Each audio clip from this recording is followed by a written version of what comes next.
rampage, ripping up the damn stage. Full-time fake killer, some say renegade. Part-time psycho, sipping on lemonade. Don't want trouble, but I give it to you anyway. Yes, I'm insane, put you in pain. My mind is big train, delivering the fast lane. Should I slow down? Fucking speed up. You better take a hit from my weed, you need some. I'm Scott Stevens from East Peoria, Illinois. I've played in bands for years. I do the music thing, and for the past almost 2 years, I've been doing the MMA thing. Go hard, live hard, die hard. Fucking fighting, writing, rhyming, and rapping is what I was born for. Never known or shown or had the desire to try anything more. That's my tag. Break one, cap one, fake one, slap one. My name is Bob Long. I'm from Canton, Illinois, and I train the Central Illinois Combat Club. We have amateur and pro fighters.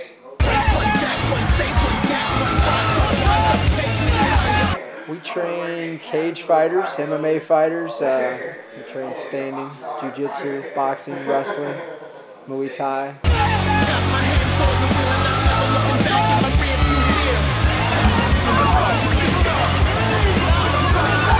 When I really started it, I really didn't have the goal of fighting as much as it was just to get myself in shape.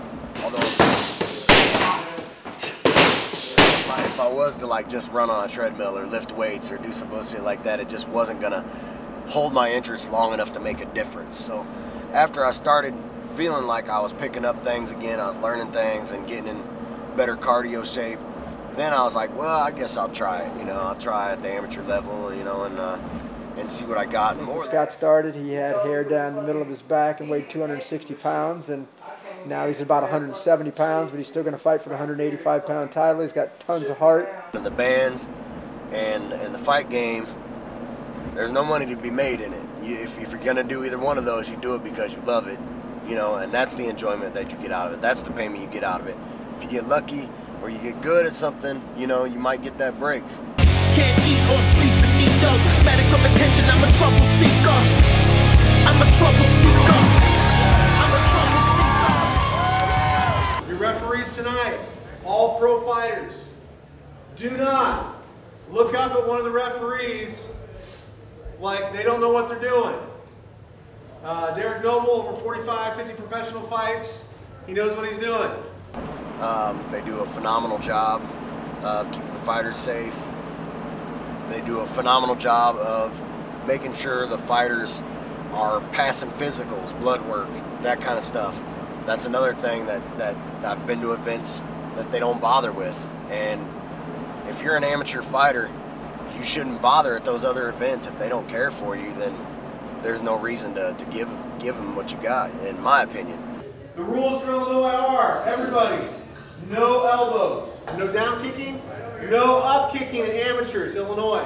If you're on your back, you cannot kick up. Wade Schode has me in an arm bar and I go, ah!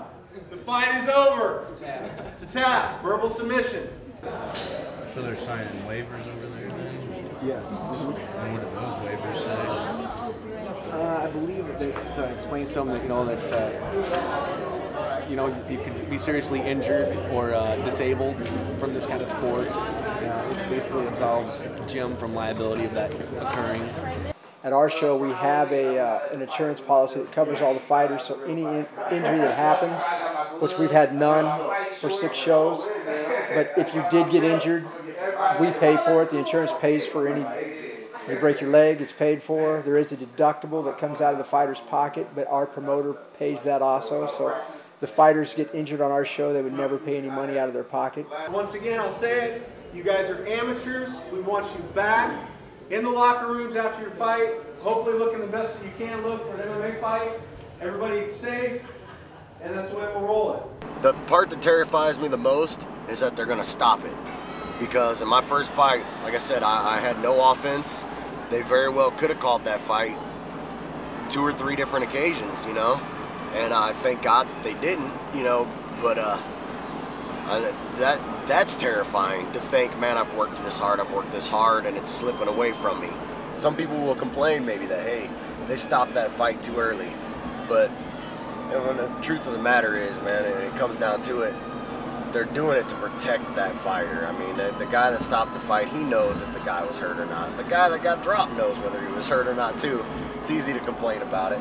I'd probably complain about it if my fight got stopped because nobody likes to lose. But I heard his arm crack and everything, so, and I heard him he was like saying something in his voice, like, ah, and that's when the ref called it after that, so.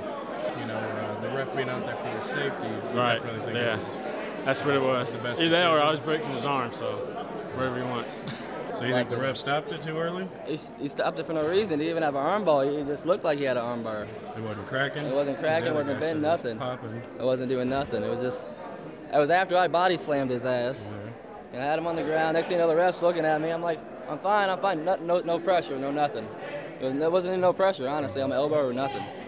Yeah. And the ref just said, hey, it's done, it's done, it's done, it's done. Bottom line.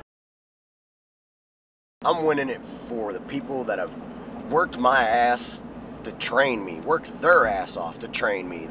There's so many people that have put in a lot of time and effort on me to make me a better fighter, to get my ass in shape. I've worked real hard for it, and I'm gonna get in there and I'm gonna show this guy exactly how hard I've worked for it. This is the Saint, the Sinner, out of Central Illinois Combat Club, Scott Stevens! Do you want to fight? Do you want to roll? It's a prove something to myself thing. You know, that's, like I said before, when somebody might come to a first event, they see the guy holding the title, that champion, that means something to somebody. Well, I want to mean something to somebody as a fighter. You wanna play, wanna fuck shit up? Answer my question, bitch. What? Ding, ding, let the bell ring. Put up your hands and let me see what you bring into the scene. Let us swing and throw them things. Tattoo on your brain so you remember the name. Get scared. It might be an East Peoria amateur title, but it means a whole lot to me. It's true too, that you're gonna find out. I've worked too hard for this, for me to give up now. And I ain't talking shit, fucking quit is not enough shit. Beat me, believe me, motherfucker, I ain't stopping. I come back and teach me at least do this.